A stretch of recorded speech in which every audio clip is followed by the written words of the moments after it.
Welcome back to my workshop, dear friends. This is Jeannie from Metal Dollhouse Rescue. It has been too long since I worked on a dollhouse. So tonight we're going to get one out and look at it. And we're going to get it put together. And let me just tell you which one it's going to be. It's going to be the Cohn 4-room ranch. Now this is a really cute, sweet little house. And honestly, it's been a while since I've got it. Let's take a look at it and see what it needs. And then maybe we can get it cleaned up and put together. We're going to work on a Cohn ranch house, a 4-room ranch house, and here it is on the back of my table here. But before I do that, I've got 2 boxes I want to open real quick because I like to stay current on that. So let's see what we've got here.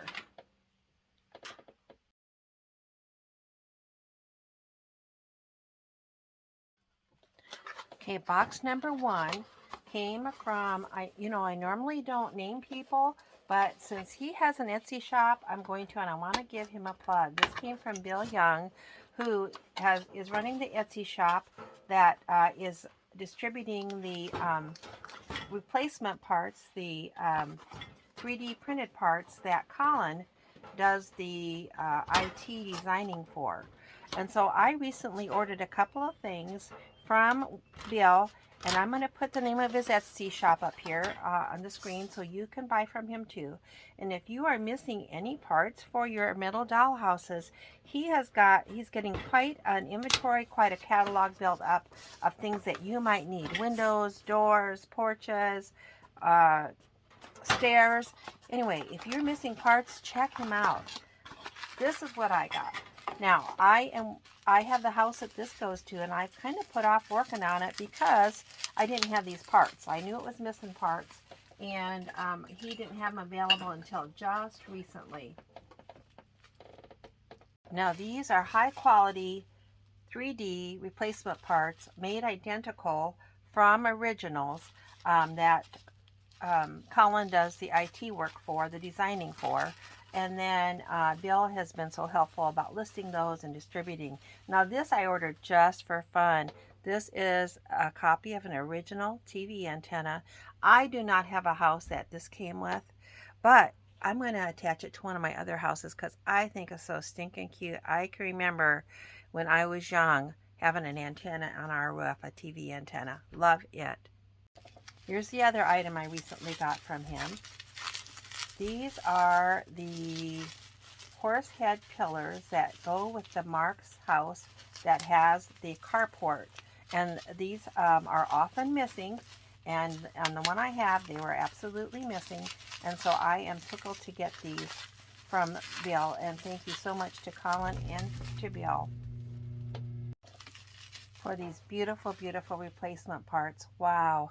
These are, as I said, copies of the exact originals made from originals from the exact pillars. I'm going to put that with that house. So when I'm ready to work on that house, I will have those to add to it. Thank you so much. One more box to open before I get to work. Now this is from a dollhouse friend of mine, and she and we've gotten in the habit of kind of trading parts back and forth, and I so much love and enjoy my dollhouse friends, and I'm telling you, this is from one of my really, really good ones. They're all good, but this is from one of my favorites that I've had a chance to interact with. So let's see what she has sent me this time.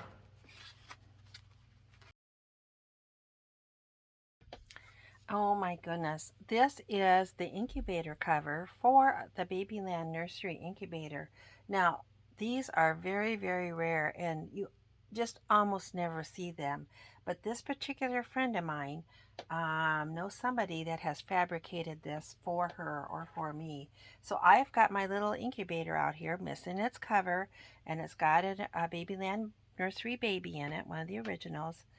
Look at that, custom made to fit perfectly.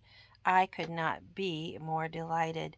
Thank you so, so much. I am not going to disclose who this is because I don't know if they have any more available, and I don't want people to, wish they had one and couldn't get one. So I'm not going to disclose who it is that provided that, but it's super, super cute.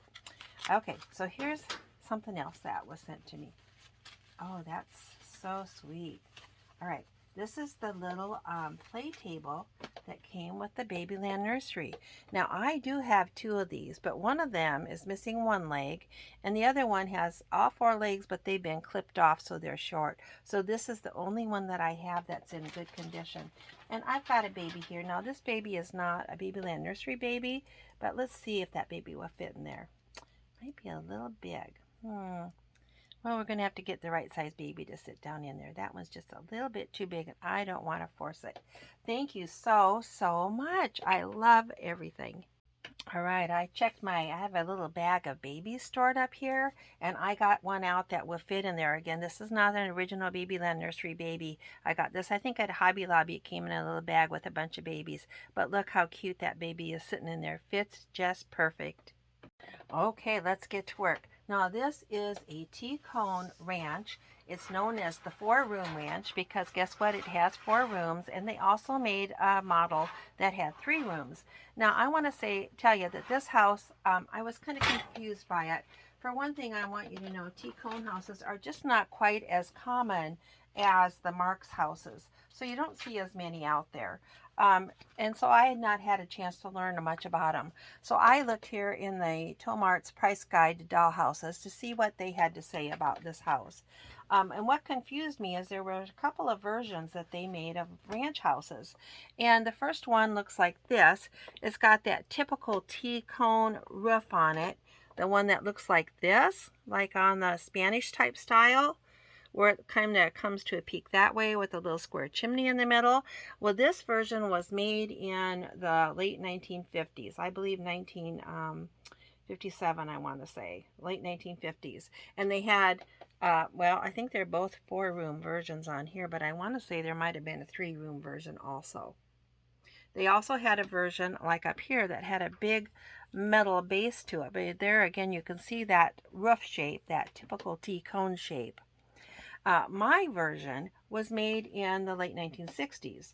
And it was made in 1967, and it is more like this one here. Although this is a 3-room version, but it's got that roof on it that's more A-shaped like you see on a Marks, and that's what mine had. So I knew that mine was not this version because the roof didn't match. And I'm not sure if these houses are the same size or not. I've not seen one of these in person. But this is like mine, but mine has 4 rooms. It has the extra room off here to the left, like this one does. But mine was made in presumably 1967, according to this book. So it's a little bit more recent house. It came to me sort of not put together, and I didn't want to put it together because I want to clean it. I want to touch it up a little bit. And also I like to photograph these houses when they're apart. Now, it's complete. Other than I will tell you, when I got this house, it had a triangular shape that goes up here. And I went back and checked my video, and that triangular shape was there. But now I've gone through my doll room and I have not located that triangular piece. But you know what? Sometimes when you buy them, they're missing that. So we're going to put just a piece of foam core board in there as a support. I know I've got that piece. I just don't have it handy right now. When I find it, I'll put it in there. In the meantime, we'll do foam core board and show you what you would do if that's the way your house came. So I'm going to start by taking it apart, and then we'll clean it, and then I will photograph it off a camera, and then we'll put it back together. We'll have to touch up the paint and we'll be done. But let's go ahead and take it apart, and then we can assess and see what we might need for paint.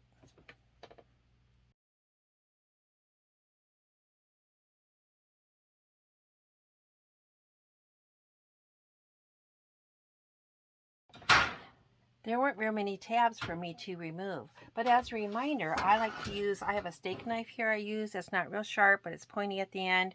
I just get it under that tab and pry it up enough, then I can get my finger up and lift it up gently. I don't like to straighten them out all the way because the more you bend those tabs, straighten them or bend them down flat, the weaker they become. So I just barely straighten it enough to get it out. So that's what we have.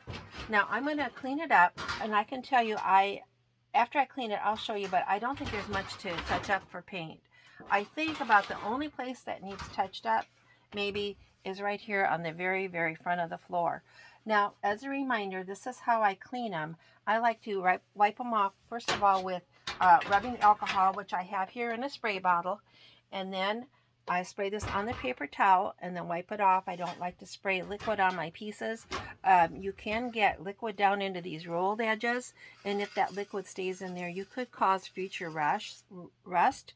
So I like to spray on a paper towel and then wipe it off. And after that, I will follow up with cleaning with a cleaner. I either use Awesome Cleaner from the Dollar Tree. You want something that's not sudsing, like a 409 cleaner would be good. Or I like to use a Spray 9 cleaner, which my husband got for me. He uses this a lot when he does car work. And so it will do degreasing and cleaning. And it's always good. I want to remind you to test out maybe on the back of something before you, if you're not familiar with how the paint might react or the lithos might react. Don't rub too hard. You can rub the lithos right off. I'm going to do a little test spot, and then I'm going to wipe everything off twice.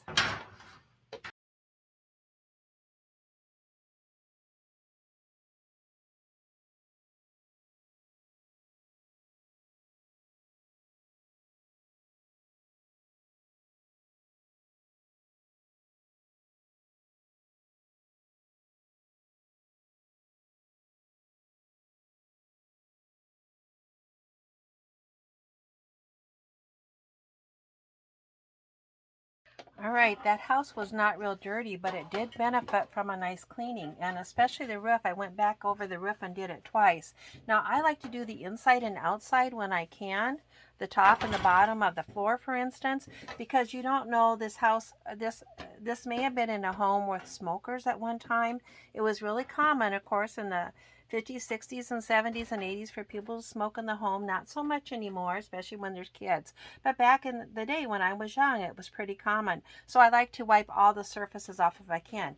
Now, there are very few dents or bends on this. There's one like right here on the roof. And I'm probably just going to finger straighten that. Now, I could take my hammer out and pound at it, but I'm just going to try to finger straighten it. Use my thumbs and try to push that back into position, and I think that is going to do that. I don't know that this is going to take any heavy pounding at all. A couple of the walls also were a little bit misshaped like that, so I'll probably do that right before as I work on it, or right before I want to get ready to put it back together, just straighten anything out that's not quite right. Make it as straight as I can with pretty minimal force or effort involved. Sometimes you can just use your hands and your thumbs and get it put back into shape. Now, I only saw a few places that need paint. There's a tiny scratch here, and a couple of tiny little spots in the kitchen right here, maybe up here. I might try to clean that again. And right there's a little bit of white gone. And then that floor, I think I already showed you on the base floor towards the front. So we're going to paint it up next. Then we'll be ready to, after I paint it, we'll polish it, and then we'll put it together. I think this is going to be a fast project. All right, dear friends, I'm ready to do my favorite thing. I've got the pieces out here that I intend to do just a little touch-up on. It'll be these pieces, as well as that big floor piece had a few scratches. I've got it laid over here to the side. Now, it always takes me a week or two to get my videos made and then edit them and get them posted. But I want to tell you that right now, tonight is the night before Thanksgiving. So I've got a few turkeys out here to keep me company and a cute little fall scarecrow. So they're just keeping me company for decoration. By the time you see this, it's going to be, a week or two probably after Thanksgiving. We'll see how quick I am on getting it done. All right, so I've got the colors I think I'm going to start with, because I'm going to touch up the white first. And I like to mix up what I call Dollhouse white, which is usually more of an off-white, maybe a slight tan, a light tan, might have a little yellow or green. So I've got white, brown, black, a little bit of green, a little bit of yellow, just in case I want them. And I'm going to try to match this off-white color on this dollhouse. This piece, this wall looks good. Looks good. I could put a little on that edge. I may not. There's a little spot here. That's going to be that more of a green color, blue-green. Let's hold him off till a little bit later. But this kitchen piece has got a little bit here. I'm just going to touch up a little tiny spot there. Also over here along the edge, there's some nicks and such. So I'll put a coat of white on there. I don't know if this big piece had anything on it. This little piece here has got a little tiny bit of off-white also to touch up. So I'm going to do the white and then we'll reassess and it might be time to get the floor out.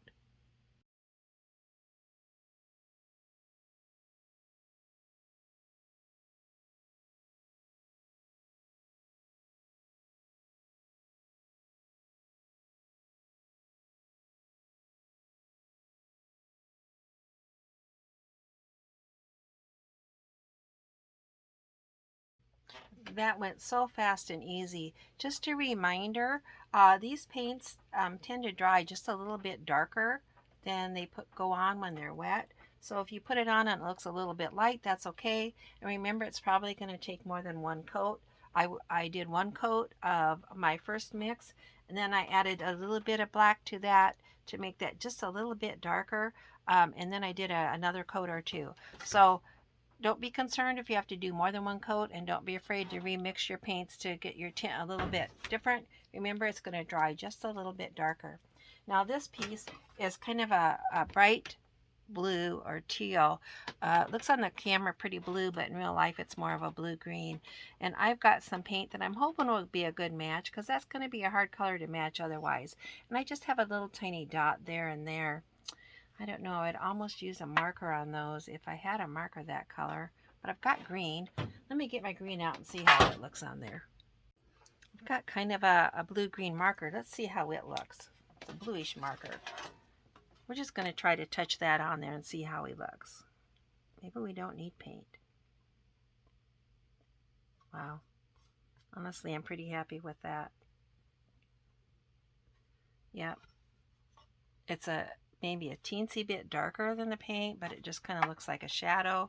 I'm going to call that good. There's a couple little scratches on here. I think I'll try that same method on and see how it looks. Sometimes if you go over it real quick with your finger, it just brings a little bit of that off. Just kind of dot it along that little scratch. Buff it with my finger.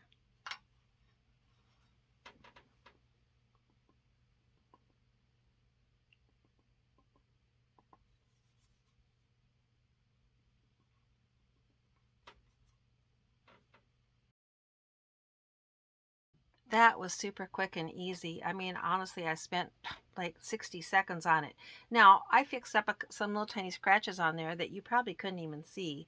And I might not have done it for my own use, but I'm going to remember take pictures of these, and then I'll post them and make them available. If somebody wanted to reconstruct this wall for some reason or replace those graphics, they could. So I kind of like to have it as nice as possible, because, you know, this house won't last forever, but those pictures could be out there online for a long time. So I'd like them to be as good as possible. That's one reason why I kind of go over stuff careful.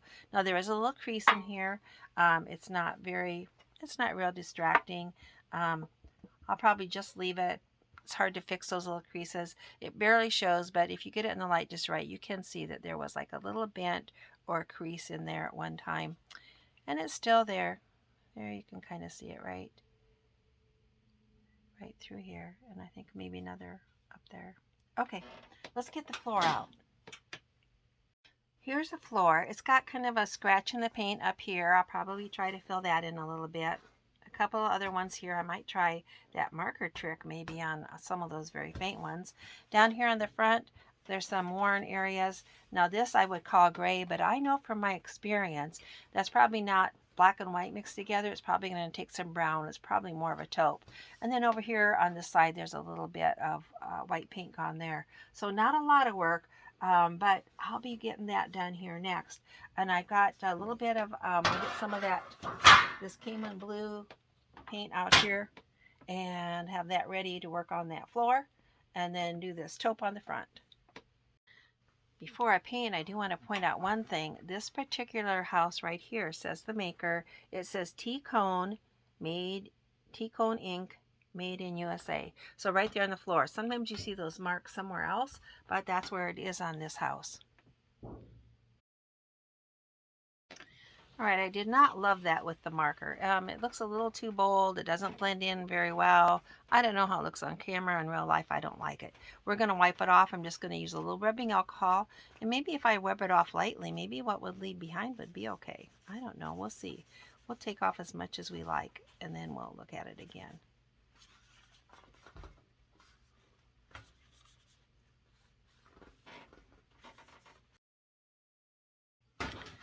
Okay, I want to tell you that worked really, really well. It worked so well that I went back and used my marker. It's kind of a bluish marker. And I went over all the little bitty scratches on there with that marker and then wiped them back with some rubbing alcohol on a paper towel. And that filled those little scratches in. I am down to just, there's a bigger scratch up here that I couldn't keep filled in. It took, it was too big of a mark to cover with a marker. And then over here is a little bit of almost tarnish starting to come through, and I'll dab a little paint on that, and then a little spot down here that's kind of white. But the rest of them all filled in, and that really was a time saver, and it looks really, really good. All right, let me get those other bigger spots done. Now, because this scratch here was down to the bare metal, I'm going to put a coat of white on there first, or actually it's green tinged white, and fill that in, because remember, if you get down to the bare metal, you're almost certainly going to have more than one coat. And so you almost want to start with like a primer coat. So this I know is going to be too light, but I'm just going to very narrowly follow along that scratch with the white and let it act as a primer to start to fill that scratch in.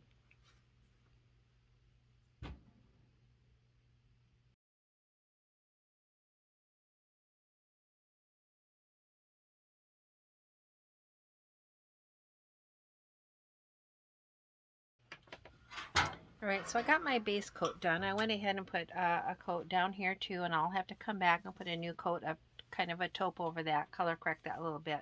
But it's got one coat on it, and I did a coat over here of white, just touched a little bit of that Dollhouse white, which is an off-white, and that looks good. But let's come back over here and look at the scratch. Remember, I just did a base coat of kind of a white, a greenish white, and now I'm going to go back over it and color correct it with my next coat. And to get the right color with this, I mean, it's kind of surprises you sometimes what you have to mix up to get the right color. This is just a little bit more muted than you might think. It looks like it's kind of a nice blue or teal, and I used that Cohn blue, and I had a dot of it here, and then I put a little white in it to make it a little lighter, and then I used a little brown to kind of tone it down a little bit, kind of mute it. So, and that seems to be a good match. So this is my color coat correction. So let's go over this bigger scratch and see if we can kind of make him disappear. And remember, I can do another coat after this, and I can always wipe it off and start over if I'm not happy. But I can tell you, it's really blending in pretty good. It's looking pretty good. And it did dry just a little bit darker than, than my match. So I'm going to make that a little bit lighter. I might put a little bit of my, my favorite color, which I've not even had out tonight, a little bit of that buttermilk in there and see if I can make a little bit better match. All right, I finally got a good color match up here on this scratch. I had to add a little bit more brown and get that even a little bit more muted than it was. Now there's also a few, I've already touched up a few. There are a few really just barely dark spots, like they're maybe trying to start to be corroded. Here's one down here. And see, it's dark, like it's just starting to be corroded. Well, when you have something like that, just tap your paint on there with the right color and just kind of tap it and then kind of let it go, and that will cover that up. Here's a spot here that was missing paint, and I already put one coat on it. There, I put my color match coat on top. We need to have a little color match right down in there. So I think that this floor is looking pretty good. Here's a spot that's maybe starting to be corroded. I'll just touch a little paint on there, and then sometimes you can even go back with your finger and wipe it off. And that just covers up kind of that little bit of brown on there. The rest of this is just there's a natural variation in this color that looks like it's actually original. Here's a little spot here that's got that little bit of corrosion coming through. Now this color might be a little too light, but let's try it. We'll just touch it up and see. Just put a little bit of that paint on there. See if we can make him kind of blend in and go away. Yeah, there he looks pretty good now. Yep. This spot here, I'd use that marker on, and it's a little bit too green. Kind of see if we can mute him up a little bit. This spot here, remember I put white on it? Let's see how close our color match is now on that. Make him disappear. Get a little bit of here off of my palette.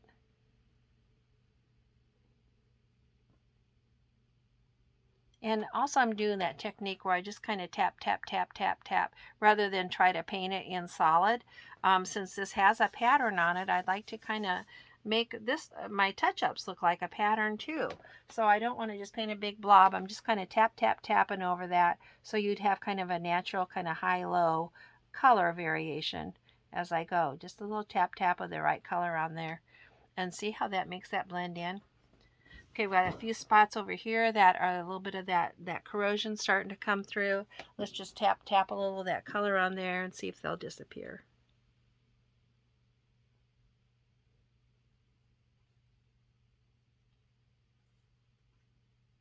Very, very nice. I am loving it. It looks good. Got to do this gray down here in the front yet, which is remember more of a taupe. Let me get that color correction ready to go. Okay, I've mixed up some of this gray, which is kind of, like I said, a dollhouse gray is really more of a taupe. It might be a little bit light. We're going to try it and let it dry and see how it looks. Since this already has a base coat on it of actually kind of a gray, yeah, I don't have to fill it solid, so I'm just doing that touch, touch, touch, touch technique to kind of cover up that gray primer color that I put on there. And then I'll go back through my finger and kind of blend that in a little bit. It's going to have to dry before we'll know for sure. It looks a little light now, but again, it always dries just a little bit darker.